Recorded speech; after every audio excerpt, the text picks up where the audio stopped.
আসসালামু আলাইকুম।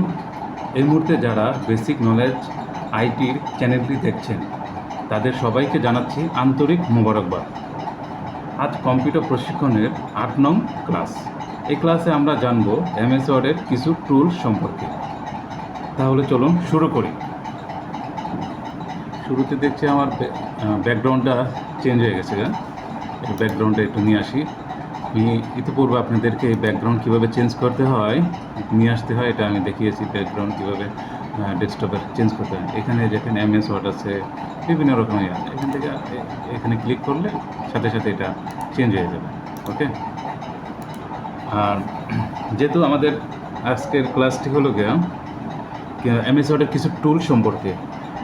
আমি পূর্বের ক্লাসে কিভাবে এমএস ওয়ার্ড ফাইল নিয়ে কাজ করতে হয়, আনতে হয়, এটা আমি দেখিয়েছি। তো আমি আবার নিয়ে আসি, একটু দেখাই। এখানে দেখেন নিউ, মাউসের রাইট বাটন ক্লিক করার পর যে ডায়লগ বক্সটি আসবে এখান থেকে নিউ থেকে মাইক্রোসফট ওয়ার্ড ডকুমেন্ট, এখানে ক্লিক করবেন। এই যে আসলো এমএস ওয়ার্ড।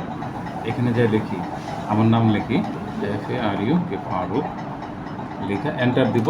এন্টার দিয়ে একটা এন্টার দিব, সাথে সাথে এমএস ওয়ার্ড ডকুমেন্টটি ওপেন হয়ে গেল। আজ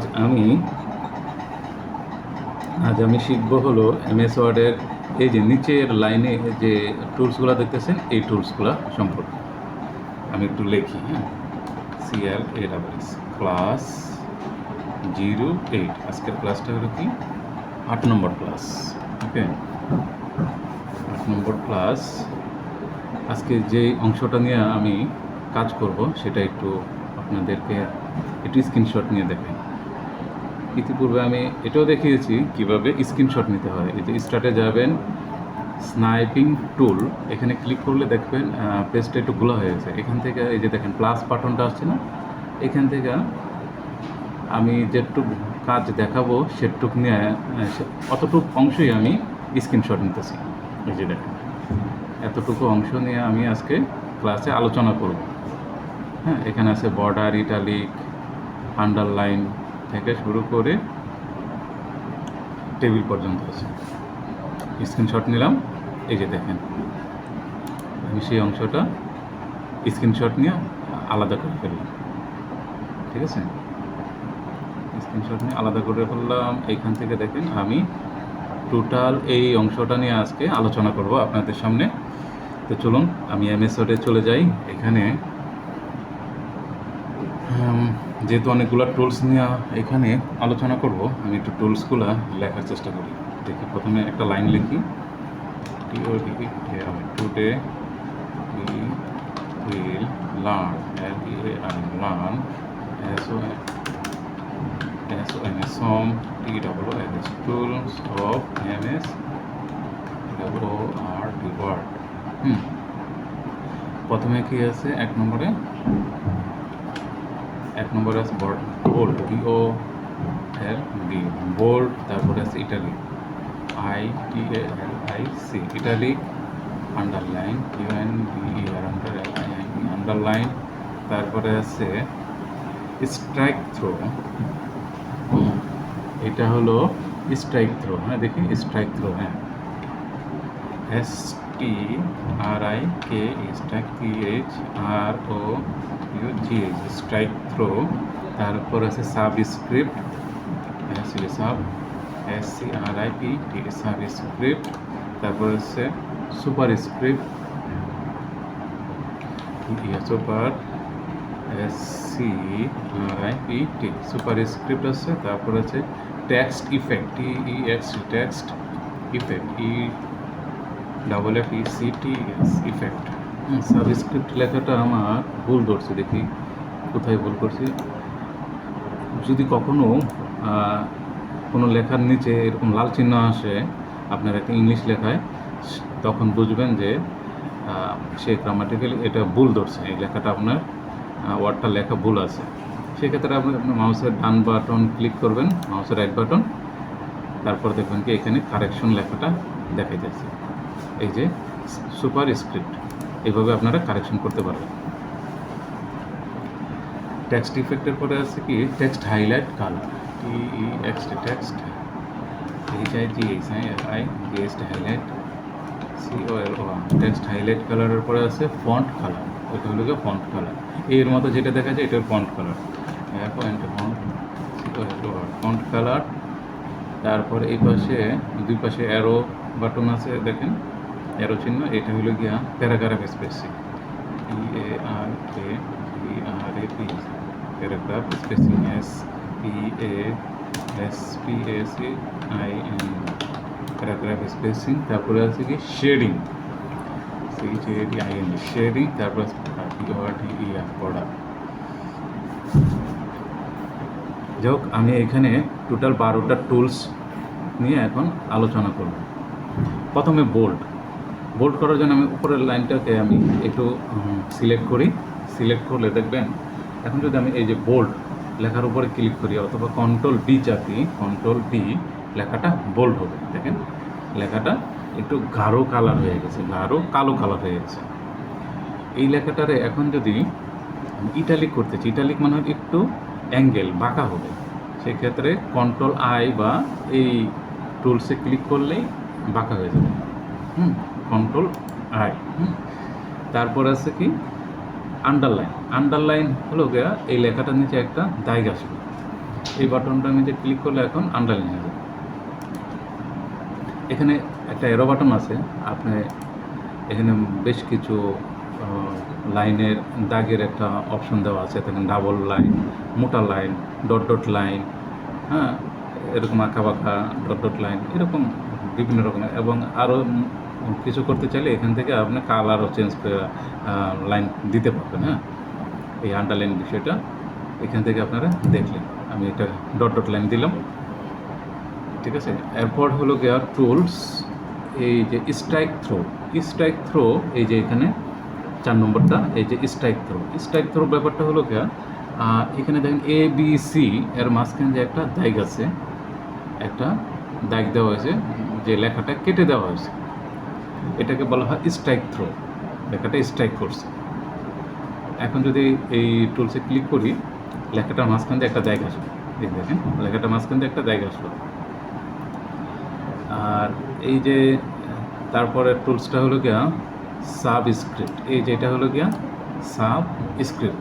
এর পাশে সাবস্ক্রিপ্ট হলো গিয়া এই দেখেন এক্সের নিচে টু লেখাটা ছোট, এক্স লেখাটা বড়, এখানে দেখা যায় না, ঠিক এরকমটাই। হ্যাঁ, আমি এখানে ওইভাবেই লিখি, 2 দিলাম, 2 লেখাটা সিলেক্ট করি। এখন এই সাবস্ক্রিপ্টে ক্লিক করি, দেখেন 2 লেখাটা ছোটো হয়ে যাবে, এই দেখেন 2 লেখাটা একবারে ছোটো হয়ে গেছে না। আমি টোটাল লেখাটা সিলেক্ট করে একটু বড় করে দিই, ফন্টটা বড় করে দিই, তাহলে আপনার বুঝতে সুবিধা হবে। এখন হলো সুপারস্ক্রিপ্ট তার উল্টোটা, এর পাশে 2 লিখলাম, 2 লেখাটা সিলেক্ট করি। সিলেক্ট করার পর এই যে সুপারস্ক্রিপ্টে দিই, 2 লেখাটা দেখেন উপরে চলে যাবে। এই সুপারস্ক্রিপ্টটা আমি ফন্টটা বড় করে দিই, দেখেন ফন্টটা বড় করে দিলে পুরোপুরি স্পষ্ট বোঝা যাইতেছে যে এটা সুপারস্ক্রিপ্ট। হলো গিয়ে সাবস্ক্রিপ্ট 2 লেখাটা নিচে আসবে ছোট হয়ে, আর সুপারস্ক্রিপ্ট 2 লেখাটা উপরে যাবে ছোট হয়ে। এখন দেখাই টেক্সট ইফেক্ট, এটা হলো গিয়ে কি টেক্সট ইফেক্ট অ্যান্ড টাইপোগ্রাফি। এই লেখাটা আমি সিলেক্ট করি, সিলেক্ট করার পর এখানে যাই দেখি কি আমি ইফেক্ট দিতে পারবো। এখানে ইফেক্ট বলতে এরকম জিনিসটা যে এটা মোটা হবে, মাঝে মাঝে একটু শ্যাডো দেখাবে পাশে, হ্যাঁ শ্যাডো আকারে আসবে, এরকম আসবে, এরকম বিভিন্ন রকমের ডিজাইন হবে। আবার আউটলাইনও আছে, এখানে আউটলাইন, শ্যাডো দেখেন এখানে বেশ কিছু কাঠামো আছে, দেখেন কীভাবে শ্যাডোটা দেখা যাইব। এখানে ওই যে দেখেন শ্যাডোর ছায়া নিচের দিকে দেখা যাইতেছে, এটা পাশে দেখা যাইতেছে। এই রিফ্লেকশন কেমন হবে, গ্লো কেমন দেখা যায়, নাম্বার, স্টাইল, এরকম বিভিন্ন রকম। আমি এটা দিয়ে টেক্সট ইফেক্টের কাজটা এখানে শেষ করলাম। তারপরে দেখাবো টেক্সট হাইলাইট